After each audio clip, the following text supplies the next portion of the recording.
You tuned in to the 7-Day Theory. Hard body, hard spirit. Rick Ross will be opening up for Bow Wow on the Millennium Tour. And here's what 50 Cent had to say about it. So nobody noticed this fool was opening for Bow Wow $30K a night. Ninja trying to sell wings and car show tickets. Okay then, I don't notice either. TMZ would even report on 50 Cent clowning Rick Ross. 50 Cent would post, TMZ picked it up, see? You really don't want to play with me. I mean, really. Now, when you warming up the court for Bow Wow, everybody gonna notice you keep playing Drake records. I ain't know that. Rick Ross would respond. This is what he had to say. Tony Yayo told 50 Cent himself. Y'all could Google it. Tony Yayo said, I wouldn't do that if I was, because Tony Yayo ain't got no money. Come on, man. Look at Tony Yayo and Auntie Murder. Just need facials. Oh, so skin ain't even right, boy. But look, 50. Boy, I see you struggling making that G-Unit film studio out there in Louisiana where that cheapest land at. You thought you was going to be able to do it. You thought you was going to be able to get them loans, and it ain't. What's wrong? What's taking so long? I know you want to make your mama one of them walking stars thing. Put down there. Fuck how your mama live. Make her own walking star. The skin bad, man. You see Auntie Murder, ain't never killed nothing. But that need a facial so bad. When I be seeing them blackheads on your skin, damn, is doing bad. And 50, stop. You left your last hole because of something they said had to do with me. Don't leave Tony Yayo that. Come on, don't leave Louisiana. Don't quit like that because you showed the picture of how you wanted it to look. We call it renderings. You had the renderings, then you try to go get them loans and ain't nobody loan you that money. You ain't even built the G-Unit studio yet. That might be why when I stood next to Meech, your knees buckle. Your knees buckle. Put your back against the wall. You're hustling. 50, who own your masters? Who own your masters? I buy your masters. You better shut up. I will buy your masters.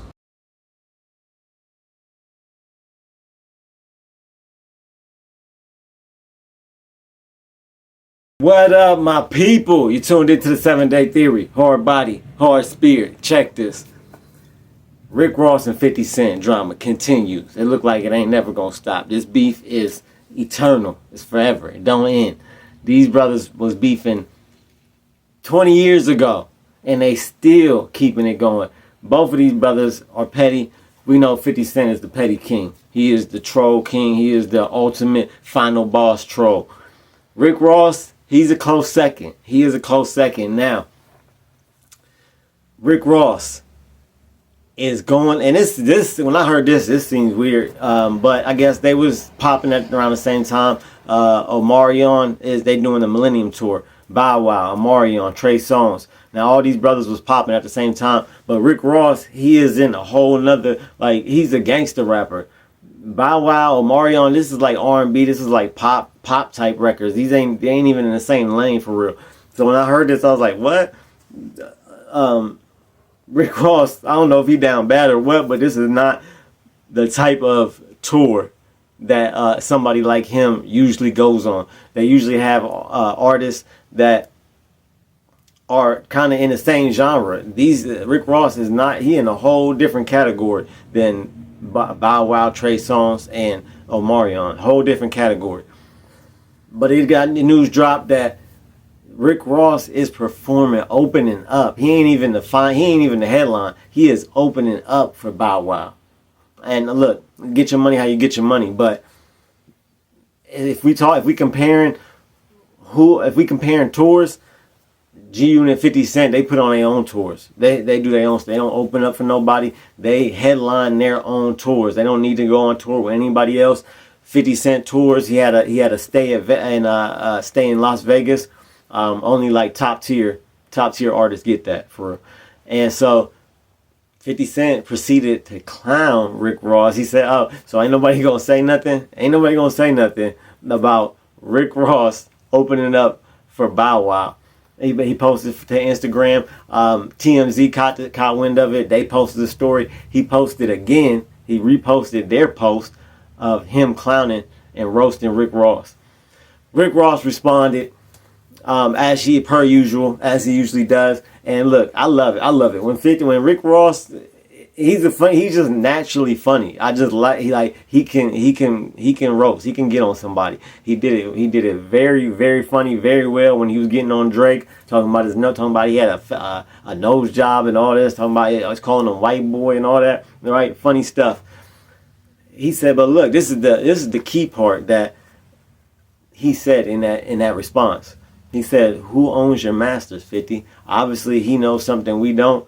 Or it might be common knowledge. I didn't know this, that 50, and a lot of artists don't own their masters. A lot of artists, when they sign that deal, when they sign that contract included the company, whoever they signed with, or whatever person they signed with, owns their masters.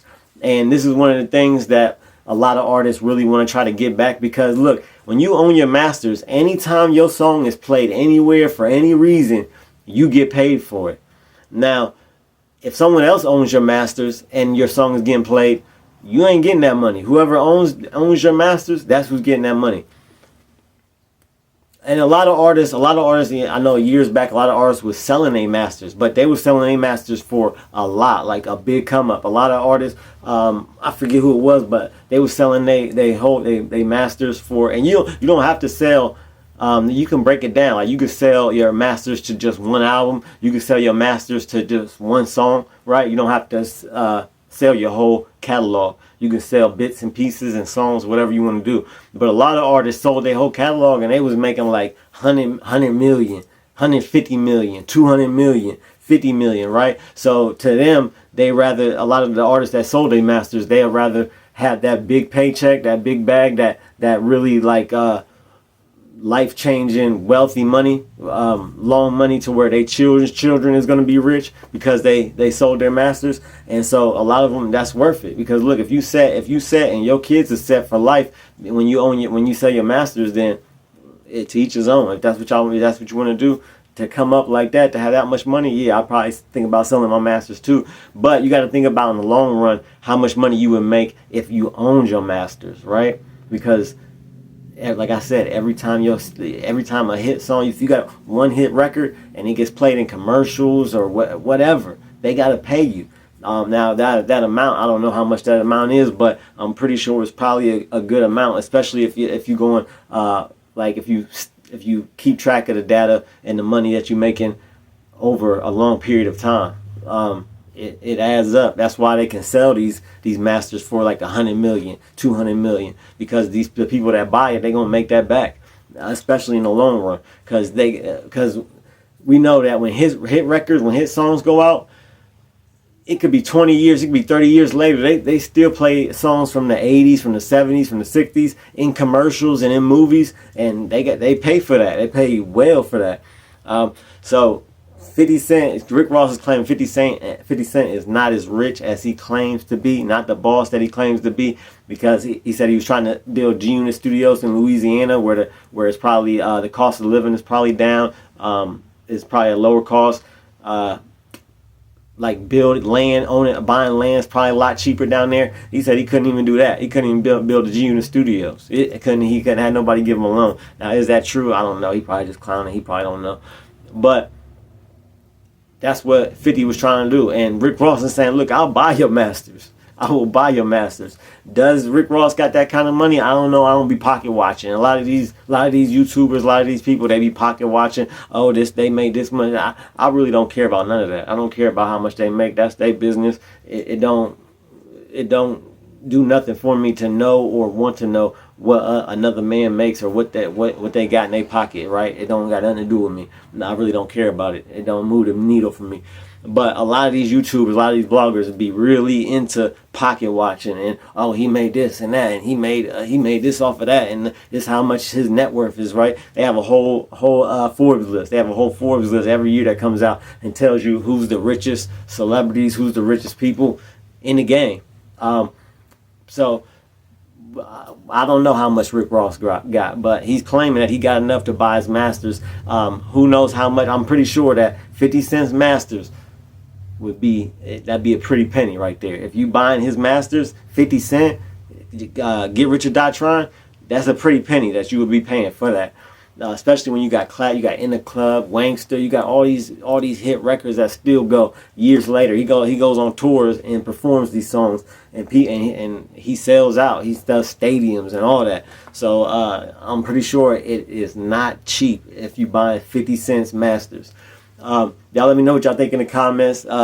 These brothers, man, they just keep it going. This is the, I call this the rap WWE. This is what they do, monologues. 50 Cent makes posts to Instagram, clowning people all day. It's entertainment for real. Because these brothers really never got into it like that, and at their age, will they even see each other or be in the same room? Probably not. And even if they was, I don't think anything will happen. Y'all let me know what y'all think in the comments. Like, share, subscribe. We got memberships now, $1.99 a month. To become 7-day certified, you get custom loyalty badges made by me, custom emojis made by me, and member shout outs at the end of videos. Shout out to Angela Reddick. We got 3 members. Angela Reddick, my son Dimitri, love you. Shout out to him. And shout out to his friend John Paul, another member of the 7-Day Theory channel. Keep your head up and your eyes open. I'm out. You're now listening to the 7